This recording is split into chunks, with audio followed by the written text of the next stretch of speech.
Salut tout le monde, c'est Pinky. Donc aujourd'hui on se retrouve pour un nouveau tutoriel Fimo sur le Paris-Brest. Je vous laisse avec la liste du matériel et si ça vous intéresse, restez avec moi.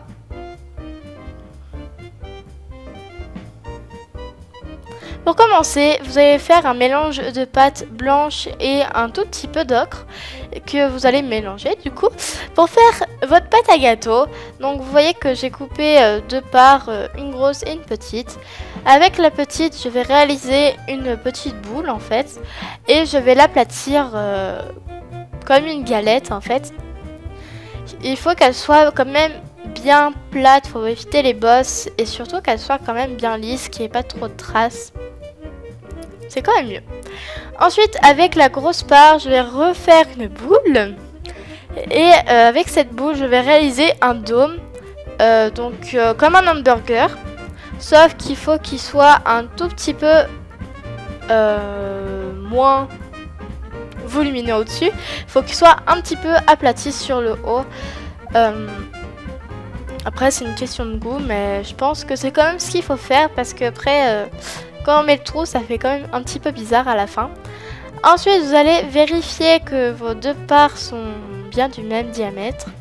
Et ensuite, on va commencer la texture, etc. Donc juste avant, il faut faire le trou dans le gros pain. C'est très important, sinon ce n'est pas vraiment un Paris-Brest, c'est plutôt un hamburger. Donc au début le pinceau me paraissait un peu trop gros, mais au final il aurait très bien fait l'affaire, pardon. Mais au final j'ai pris un petit dotting tool comme ça. Et vous faites ça des deux côtés pour que ce soit propre quand même, pour pas qu'il y ait la pâte qui ressort de l'autre côté, ce serait quand même dommage. Puis je relie, je redonne une forme. Ensuite, avec une boule de papier aluminium, j'appuie, je tourne sur ma pâte, la boule de papier aluminium, pour texturer, donc c'est la texture principale, donc vous faites ça sur les deux pains. Et ensuite, avec un pinceau, vous allez finir la texture. Donc je vous conseille de texturer l'intérieur du trou comme je suis en train de le faire. Je trouve ça beaucoup plus pratique et plus joli. Enfin pratique, pas tellement, mais non, pas pratique. Comment ça s'appelle? Plus réaliste, plus beau. Et voilà, plus naturel on va dire. Parce que si tout est texturé sauf l'intérieur, ça fait un petit peu bizarre. Donc moi je ne l'ai pas fait, mais vous pouvez le faire, c'est optionnel. Texturer juste un petit peu l'extrémité des pains sur l'autre côté au cas où qu'on le voit, mais moi je l'ai pas fait parce que on le voyait pas. Et ensuite avec un pic, donc moi je prends un pic comme ça, mais vous pouvez très bien prendre une aiguille à coudre ou ce que vous voulez. Et vous allez texturer, comme vous pouvez le voir, le bas du biscuit. Vous allez faire ça avec les deux. Donc pour le biscuit inférieur, faites attention parce que déjà qu'il est fin. Alors il faut éviter de texturer tout le milieu. Il faut essayer de bien texturer le bas pour que ce soit plus joli.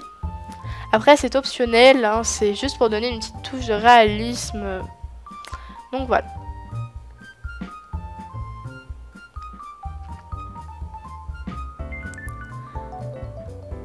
Ensuite, on va passer au pastel sec. Donc pour cela, je vais utiliser de l'ocre, du rouge et du marron. Avec l'ocre, je vais le mettre uniformément sur les deux pains. Puis je vais rajouter une touche de rouge pour faire un peu ressortir la texture. Après, c'est moi, je trouve que ça la fait un peu ressortir, mais chacun ses goûts. Et avec un tout petit peu de marron, je vais rajouter des petits effets cuits à des endroits... pas partout justement je veux dire, mais à certains endroits. Donc là je vous montre un peu le avant-après pastel, il y a une grosse différence quand même. Mais après c'est optionnel hein, comme je vous l'ai dit. Ça dépend si vous aimez déjà votre couleur de pain de base. Ensuite vous allez réaliser un mélange de vanille un tout petit peu, mais un tout petit peu de marron. Moi j'ai mis un peu trop de marron, j'ai essayé de rattraper le coup avec du blanc mais ça n'a pas marché. Donc mettez moins de marron que moi. Ensuite, on va faire un petit boudin et on va lui donner une forme de triangle. Donc c'est pas grave s'il n'est pas parfait, hein, s'il y a des endroits plus fins que d'autres, c'est pas du tout un souci, car dans tous les cas, ça va pas trop se voir. Et après, vous allez twister, donc soit beaucoup, soit pas, soit très peu. Moi, j'ai beaucoup twisté, donc parce que j'aime bien. Sachez que beaucoup twister, ça diminue l'épaisseur du boudin, donc prévoyez ça si vous faites comme ça. Ensuite, je le place autour de mon pain inférieur. Donc, ça ne sert à rien d'en mettre à l'intérieur, juste sur les extrémités, ça suffira. Donc, appuyez bien pour que ça s'accroche, parce que moi, au début, ça s'accrochait mal, mais au final, ça a bien terminé. Ensuite, on va couper l'excédent et vous allez mettre les deux parties face à face. Et vous allez les fusionner, en fait. Et après, avec un dotting tool ou autre, vous allez bien sceller les deux parties et faire un effet continu de la chantilly pour pas qu'elle s'arrête comme ça d'un coup. C'est quand même plus réaliste et plus naturel. Ensuite, avec de la fimo liquide, je vais sécuriser la fermeture du Paris-Brest.